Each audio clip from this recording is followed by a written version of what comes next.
रानी ने जैसे ही दरवाजा खोला, कंचन की चमक जैसी कोई चीज उसके पैर से टकराकर लुढ़क गई। वो उसका पुराना लॉकेट था, वही जो सासू माँ ने देते समय कहा था, बिटिया इसे कभी मत खोलना, ये हमारे खानदान की रखवाली करता है। लेकिन आज लॉकेट टूट चुका था। रानी के हाथ कांप रहे थे। ठंड, डर और बारिश तीनों मिलकर उसकी सांसें तेज कर रहे थे। उसने टूटे हुए लॉकेट से एक छोटी सी पीली पड़ चुकी चिट्ठी निकाली।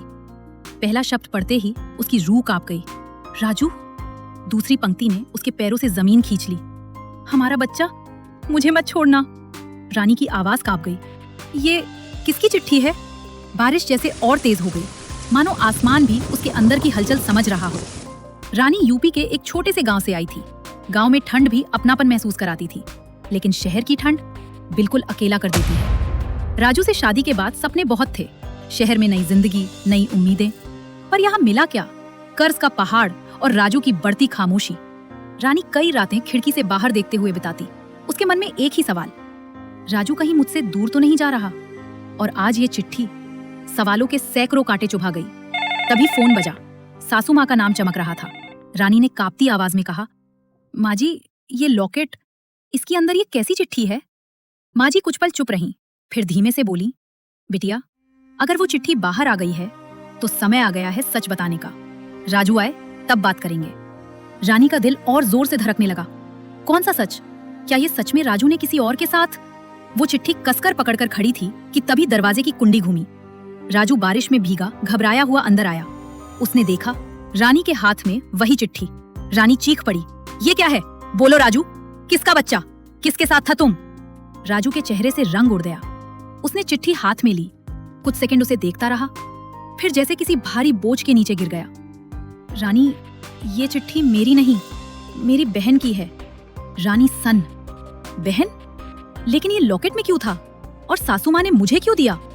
राजू की आंखें भर आईं, आवाज फटी हुई। गांव में उसकी जिंदगी पर बड़ा तूफान आया था। बड़े घर में काम करती थी और वहां किसी से उसे प्यार हो गया। लोगों ने उसे बदनाम किया। तो तुमने मुझे ये सब क्यों नहीं बताया? रानी की आवाज कांप रही थी। मैं 100% सच बोल रही हूँ। तुम्हारी पत्नी हूँ, तुम मुझसे भी डरते हो। राजू रो पड़ा।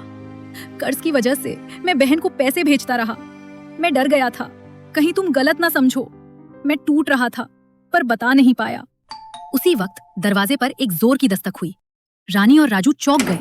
दरवाजा खोला। बारिश से भीगी हुई एक औरत और उसकी गोद में छोटा सा बच्चा। चेहरा देखकर रानी के होंठ सूख गए।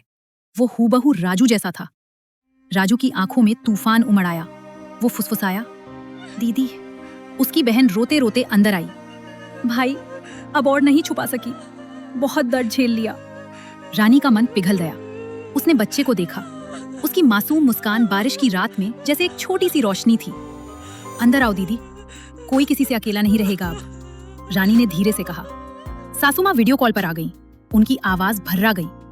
बिटिया, मैंने जादू कहा था, पर असल में वो जादू नहीं, परिवार को टूटने से बचाने की मेरी कोशिश थी।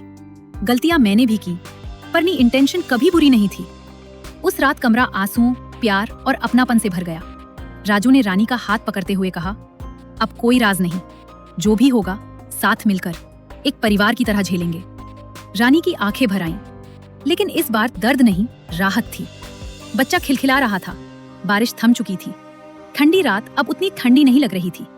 रानी ने सोचा, जिंदगी भी इस लॉकेट जैसी है, कभी कभी टूटती है, पर टूटकर ही सच सामने आता है। और जब सच मिलता है, परिवार और भी मजबूत हो जाता है। अंत में उसने मुस्कुराते हुए कहा, अगर आपकी जिंदगी में भी कोई ऐसा राज खुला हो जिसने सब बदल दिया हो, कमेंट में जरूर लिखना। आपकी कहानी किसी और को हिम्मत दे सकती है।